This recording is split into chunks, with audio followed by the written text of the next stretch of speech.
All right, joining us in the KDUX Morning Show this morning, we welcome the lovely, the talented Jill Bellis. Hello to you, my dear. Good morning. Good morning, Pat. Good morning. What a year it is. The 30th anniversary of Foodball. Isn't that crazy? Crazy. Yeah. I only feel like I'm 39. It feels like three years maybe. Yeah, really. And something that, a crazy, wacky idea that you came up with in 1981, just as something fun to do, yeah? Yeah, exactly. Working right here at KXRO KDUX. And, I decided that we needed to come bring back that traditional Thanksgiving Day football game. And this was my idea. And fortunately, the students of the high schools thought it was a good idea. And the rest is history. I know a lot of people appreciate this, as well as the food banks. And Tony Earhart has joined us from Coastal Harvest. Hi, Tony. How are you, sir? Very good. How are you? Doing very well. Now, how does something like Foodball and this food gathering competition now in its 30th year help out Coastal Harvest? Well, I think awareness is the biggest element of that for us. I mean, we are supportive of Foodball. We supply the trucks. We help the kids do what they do. But it's not a Coastal Harvest event as such. So, we're not directly involved that way. But making sure that the communities are aware of the need and the support that they provide is important. Now, how much help does Foodball and gathering food help out the food banks, do you think? It helps a great deal. And the thing to remember is that food stays within those communities that gather it. So again, for Coastal Harvest, where we deliver across Southwest Washington, it kind of shifts a little bit for us. It doesn't have a huge impact on the amount of food that we ship out. But for those local food banks, it helps a lot, especially this time of year. Jill, what was going through your mind in 1981? And are we in your office? Is this your office? This is my old office. Okay. Has it changed, Tad? It's changed a little bit, yeah. We've You got a lot of stuff on the walls that I didn't have in here. Okay, so tell me, the inception of Foodball, how did you come up with that idea? Oh, gosh. Well, I worked for a guy here that was the GM, Joe Costello. Mm-hmm. And Joe was from Southern California and didn't know anything about the traditional Thanksgiving Day football game. And he was a huge sports fan. And so I was telling him about this is what we used to do on Thanksgiving. And, and then when it all ended, it was kind of like, what do we do at Thanksgiving? There was no football game, and it just kind of was kind of a shock to everybody. And while I was telling him all this, I started thinking about, how could we bring that tradition? It was such a big part of Aberdeen and Hoquiam, Thanksgiving Day. Everybody came home, Mom was in the kitchen baking the turkey, listening to the radio while everybody went, to the football game. And it was huge. At longest standing football rivalry in the state of Washington, I believe, correct? Yeah. Oh, yeah. Yeah. 1906. Still is now. Yeah. And so while I was explaining it to him, I guess, the thought came to me that we needed to bring back the tradition. And I don't know how I came up with it. I sort of know, working here, knowing what was going on in the economy, the timber industry.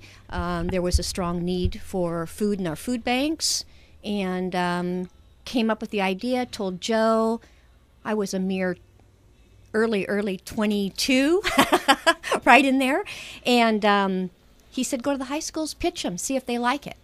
And, with kids, they either like it or they don't. Mm-hmm. So I went in, I was pretty enthusiastic, probably, not much older than they were, and they liked it. Mm-hmm. And they took it, and again, the rest is history. You still have that same kind of energy. I can see that.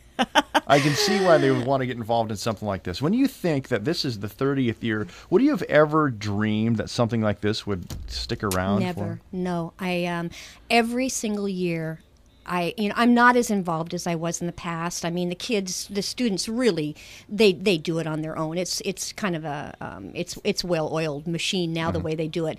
But, one of the biggest pleasures I get is I can be sitting at home reading the newspaper, maybe at the end of the year when students are graduating from high school or they're listing their accomplishments throughout the year, and they will actually list Foodball as one of their accomplishments. And you know that means so much to me because there's so much more to Foodball than just collecting food for these students. Togetherness. There's working together. There's organizing. Organizing, teamwork, learning to talk to business people. They write thank you letters. They have to organize events, and there's a lot to it. And it used to be a 16-day game. You remember that in the old days where we went every 4 days. We weighed the food on actual scales. Obviously that, and I mean that was their quarters, their scores. I mean, and we had a halftime show. I mean, it was huge. Students, the teachers finally said enough's enough. We've got to, cut back the days. But just amazing. I remember that. I started here 21 years ago, and Foodball was already well established and well underway. I mean, it was already solidified in the community as one of those events that everybody wanted to be involved with. So it's got to give you extra satisfaction that these kids gather all of this food. Are able to collect from very generous community members as well. I've told the story. I tell the story all the time. I just taught a class in Seattle last week and told them the story, and they're just people are blown away by what this community does in a 10-day period. And that's the hard part to explain to people that don't live in this area. This starts at midnight, November 4th, and it ends at 5 p.m. on the 14th. These students cannot solicit. They can't do anything until November 4th at midnight when that game kicks off. And in 10 days, the amount of food and money that comes out of this community just blows me away every single year. About 1 million pounds of food last year collected. Yes. Between the two schools. Yes. And that seems to be pretty consistent from year to year, most recently. Yeah. I think it's dipped a little bit in the last few years, and I don't have the numbers in front of me, but pretty consistent. What about our goal for this year? What are we looking at? Oh, I'm sure that they're looking at 1 million pounds or more. I mean, they always want to top what they've done, always. Tony Earhart also has joined us from Coastal Harvest. Now, what do you think of this competition? 30 years? I mean, it's such a huge thing in this area.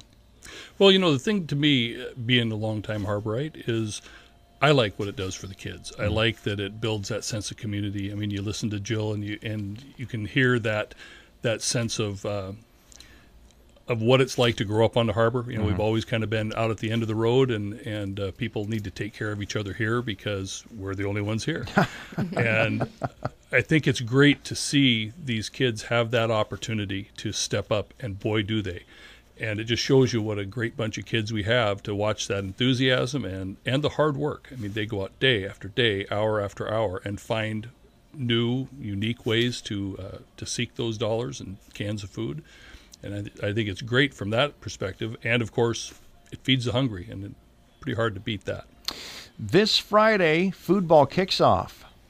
This Friday. What do we need to know about Foodball if we're listening today? What do we need to know? Well, there's a lot of events that are going to be going on. Aberdeen and Hoquiam will put out a calendar of events, so you probably can go onto their website, their high school websites, and see the calendar. I ask that if you support as many events as possible. I know sometimes that going to the grocery store can be challenging if you have to go more than once during that week because they will bombard you. Don't be afraid to tell them that you already gave. If you can just put $1 in the can. I've challenged all of my Facebook friends, all of them, 730 of my friends, to send me $10 to their favorite school, and I will make sure that gets to their favorite high school, and that would be huge. I mean, and $10 if you just we all have $10 that we could probably give, just support them. Yeah, support them and send that Aberdeen's way. Let's go. Let's send it Aberdeen's way. I was seeing if you'd catch that one, Jill, and you did. Okay, but Hoquiam traditionally has won Foodball more times than Aberdeen. They have, which is also kind of interesting, being the smaller school, and I think Aberdeen traditionally has. And I hope I'm I won't be sorry that I said this, but traditionally I think Aberdeen tends to win at football, and so this has been a tough couple years yeah, for them. It has. But Hoquiam traditionally has won at foodball, Yeah. so it's been kind of fun. We'll see if they get like a double win this time around. Yes. Man. Okay, so not only has the foodball competition now entered its 30th year, but it's also spawned like food bowl competitions. You know, Pacific County, they have a food bowl. I'm not sure that Quinault is still involved up there in that area, but Montesino and Elma.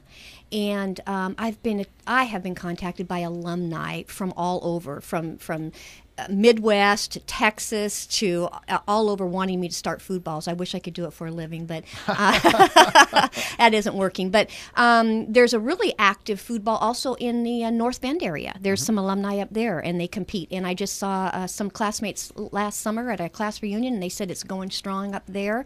And I think there might even be one up in the Mount Vernon and Cedar Woolley area. So it's spreading. It's spreading. All over the place. Yes. Okay, so it's a 10-day competition. It starts this Friday. And you'll see the kids everywhere. Everywhere. So what would you tell people about foodball that maybe they don't know? Oh gosh, I don't know. I had the opportunity once to work in the food banks, which I've always been on the other end, and so I volunteered, which I think everyone should do once, and work in the food banks. And you know, I was shocked, saddened. I couldn't believe the numbers of people they feed and the faces, you know, there. And, you know, I think that people often aren't aware of the need. We've getting this competitive thing, which is great, and that's what makes foodball. And I'm really happy about that.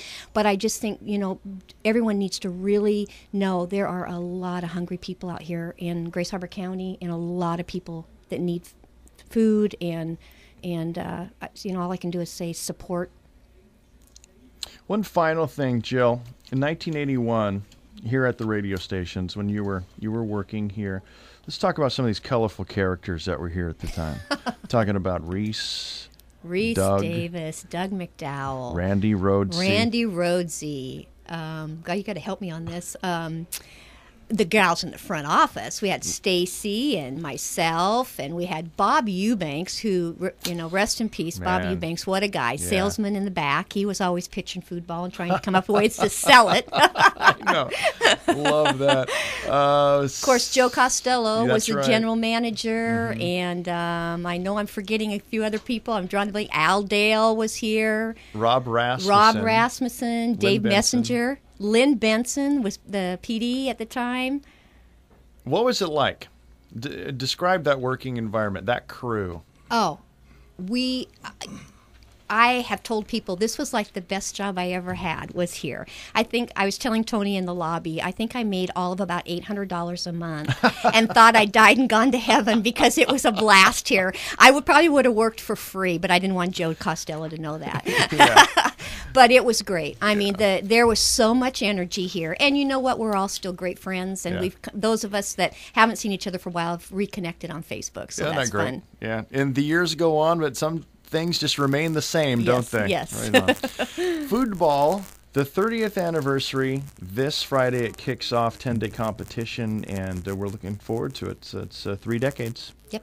Thank you, Pat. Jill Bellis, anytime you want to come by and visit your old office, come by. I will. I will. Thank you very much. I'll try and move some stuff out of the way. Okay. All right. Thanks. Also, Tony Earhart, thanks for joining us. We appreciate it. All right.